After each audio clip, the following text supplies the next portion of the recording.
शुभश्री नायक सप्तम श्रेणी टाइल शिल्प प्रकल्प प्राथमिक विद्यालय छात्री। समस्त गुरुजन मानू मोर प्रणाम।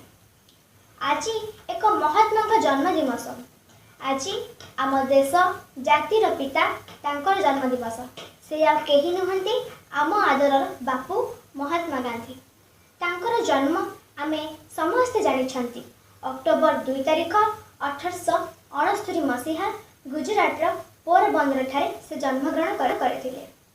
कोनोसी देश किंबा जाति जेतेबेले संकटर सम्मुखीन होई सेतेबेले देश रे जग जन्म महापुरुष माने जन्म लाभ करिथांती। सेहि भଳି एक दुर्दन्न बेलारे भारत इंग्रेजी मानक कबल रे भारत रहितबा बेले राष्ट्रीय पिता महात्मा गांधी को आविर्भाव इंग्रेजी मानक पई महंगा पड़िथिला। महात्मा गांधी मुख्य लक्ष्य थिला इंग्रेजी मानक देशरू हटेइबा, नारी मानक प्रति सम्मान और सुरक्षा देवा, भारत रे थिबा विभिन्न कुसंस्कार जाति प्रथा को विरोध करिबा, समाज सेवा करिबा, अहिंसा और सत्य नीति को आपणाई नेबा, सहनशीलता को बजाय रखिबा और आम देश को स्वच्छता और आम परिवेश को सुंदर करिबा। गांधीजी का देश पाई अहिंसा नीति को विशेष करी ध्यान देबा और अहिंसार मार्ग को से आपणाई आतताई इंग्रेजी मानक ठारू भारत को स्वाधीन कराइले। एथि मध्यरे तांकर जो विभिन्न नारी मानक प्रति असम्मान और बाल्य विवाह परी कुपरंपरा गुड़ी को बंद करबा पई से चेष्टित थिले। से सदाबले नारी मानक सुरक्षा और शिक्षा को गुरुत्व देउथिले। गांधीजी भारत को एक गणतांत्रिक देश रूपे प्रतिष्ठा करने को स्वप्न देखुथिले। से विश्वास करुथिले जे गणतांत्रिक शासन गणक द्वारा गणमानक पाई शासन जहाँकि गणतंत्र मूल मंत्र। गांधीजी विश्वास करुथिले जे मानव सेवा ही माधव सेवा।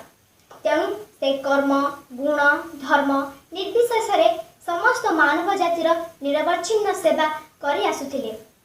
तांकर सेही महान आदर्श भविष्यतर मानव समाज निज जीवन में विनियोग करी परम पूज्य एवं भगवान भक्ति को प्राप्ति करिहेब।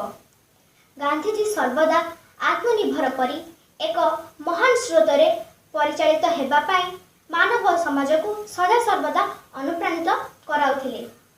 तांकर सेही स्वप्न को भारत मातार संतान माने निश्चय दिने पूर्ण करिवे बोली आशा बांधिथिले। बापू सर्वदा सहनशीलता और धैर्य को प्राधान्य दे आसुथिले, कारण एही अस्त्र द्वारा कठोर कठोर परिस्थिति को समाधान करा जाई परिबो।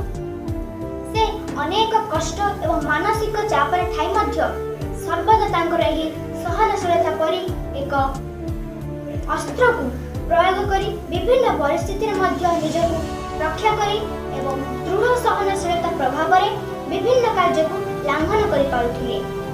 आम बापू स्वच्छता को मध्य गुरुत्व देउथिले। आम परिवेश स्वच्छ रखिबा पई गांधीजी एक मूल मंत्र भी थिला। स्वच्छता द्वारा रोगमुक्त भारत गढ़िबार स्वप्न देखुथिले। गांधीजी कहवा अनुसार अहिंसा सब धर्मर मूल मंत्र। अहिंसा ठारू बड़ी धर्म नाही। तेणु शास्त्र अछि अहिंसा परम धर्मः। गांधीजी एही अहिंसा स्वच्छता नारी सम्मान सहनशीलता सत्यर मार्ग और समाज सेवा को जदि आमे आम जीवन में मानि चलिबा तेबे आम देशवासी जीवन सार्थक हो जिवो। गांधीजी एही वार्ता को अनुप्राणित होई बहुत किछि शिखिबा को पाइछि। एही आदर्श मो पई अमूल्य रत्न। धन्यवाद। जय जगन्नाथ।